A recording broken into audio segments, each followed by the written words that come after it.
Check out this capacitor. Look at what happens if I hook it up to this light bulb. Yeah, nothing happened because the capacitor is not charged up. But if we hook it up to a battery first to charge up the capacitor, and then hook it up to the light bulb lights up. The reason this happens is because when a capacitor is charged up, it not only stores charge, but it stores energy as well. When we hooked up the capacitor to the battery, the charges got separated. These separated charges want to come back together when given the chance, because opposites attract. So if you complete the circuit with some wires and a light bulb, current's going to flow, and the energy that was stored in the capacitor turns into light and heat that comes out of the light bulb. Once the capacitor discharges itself and there's no more charges left to transfer, the process stops and the light goes out. If you connect the charged capacitor across an inductor, you will see a beautiful energy exchange take place between the two elements. These energy oscillations look as if the capacitor is saying, "You take the energy," and the inductor then says, "No, you take my energy." Why don't any of these elements store the energy and become settled? Let's have a look at the interesting physics behind these oscillations and some of the applications. Before diving into the LC circuit, we need to understand a simple circuit, a capacitor-resistor circuit. The capacitor is fully charged initially. Let's introduce a resistor into the circuit. Here you can observe that initially the current flow is at the maximum and then it sharply decays with time. This is expected because at the beginning the charge difference is at the maximum, so the current has to be at the maximum. Now let's see what will happen if the resistor is replaced with an inductor. Here again, the capacitor is fully charged initially. It's quite logical to expect that there will be a huge current flow at the beginning, and then the current flow would reduce as in the previous case. However, this will not happen in practice.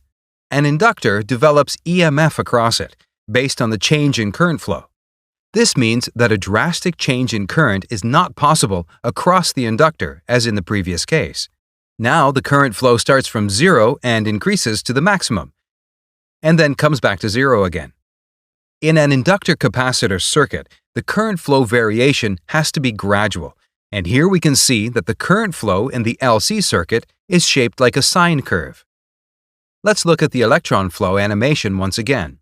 The current in the circuit starts from zero and gradually achieves the maximum value. In the next 1/4 of a time period, the current from the capacitor starts to decrease, resulting in another change in current. At the end of the capacitor discharge, if you check the EMF across the inductor, it will have the opposite polarity to the initial EMF. This reverse EMF charges the capacitor with the opposite polarity. In the next half of the time period, the capacitor will be fully charged with the reverse polarity. This also means that the current flow will be in the reverse direction for the next half. Hence, in an ideal circuit, this back and forth flow of current would continue to charge and discharge the capacitor and form endless oscillations of energy. However, practically, we can never achieve such ideal behavior due to the presence of resistance. The resistance causes energy decay in the form of heat.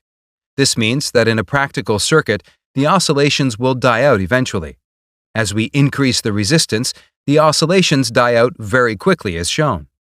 If we increase the resistance further to some critical value, there would be no oscillation at all.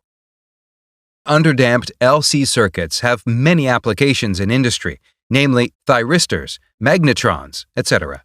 In communication systems, they are an integral part of frequency filters. Please don't forget to support us. Thank you. तो मैं अभी आपको LCR circuit नहीं पढ़ाने वाला हूं, सिर्फ उसकी रेजोनेंस फ्रीक्वेंसी के बारे में बताने वाला हूं, तो इसलिए थोड़ा डीप में जाऊंगा रेजोनेंस फ्रीक्वेंसी में, ना कि LCR सर्किट की फिनोमिनन में। तो सबसे पहले ये रेडियो कैसे काम कर पाता है, ये उसके लिए आपको सबसे पहले ये समझना होगा कि रेडियो के पास एक एंटीना होता है और ये एंटीना उन सभी की सभी जो रेडियो वेव्स इसके ऊपर आती हैं उन सब को इलेक्ट्रिकल सिग्नल में कन्वर्ट करके रेडियो में भेज देता है। लेकिन ये सारी की सारी इलेक्ट्रिकल सिग्नल डायरेक्ट स्पीकर के पास नहीं जाती हैं, बल्कि ये LCR सर्किट से होते हुए स्पीकर के पास जाती हैं और फिर ये स्पीकर में जा करके साउंड वेव में कन्वर्ट हो जाती हैं और हमें आसानी से सभी रेडियो वेव सुनाई देती हैं। यहाँ पर सोचने वाली बात यह है कि जब एंटीना सारी की सारी रेडियो वेव को इलेक्ट्रिकल सिग्नल में बदलता है तो ये सारे के सारे इलेक्ट्रिकल सिग्नल LCR सर्किट से होने के बाद स्पीकर से सभी साउंड वेव में आने चाहिए, तब तो हम सभी की आवाज एक साथ सुनेंगे। लेकिन फिर वो कैसे होगा कि हम एक आवाज को क्लियर सुनना चाहते हैं। अब ये रेजोनेंस फ्रीक्वेंसी कैसे काम करती है, इसके लिए मैं आपको इसका एक छोटा सा ग्राफ दिखाता हूँ, परेशान मत हो। الملف 2 أوم بالنسبة لهذا التردد، انتبهت؟ لحتى يرجع يصير رنين. نفس الشي لو نغير بالمكثف زاد نفس الشي. إذا بدك سحب تيار أكبر أعلى دائما لازم إيش تسوي؟ لازم تقلل عدد اللفات وتزبط الأمور بالطريقة اللي بدك إياها. شوف هاي نفس الدائرة، هذا شكل التيار وهو عم يتناوب بين الملف والمكثف. انتبه، تيار المصدر يعني يا دوب يبين قيمته بسيطة. نشوف قيمته باللون البنفسجي، نفس الدائرة، هذا شكل التيار وهو عم يتناوب بين الملف والمكثف. انتبه، تيار المصدر يعني يا دوب يبين قيمته بسيطة. نشوف قيمته باللون البنفسجي،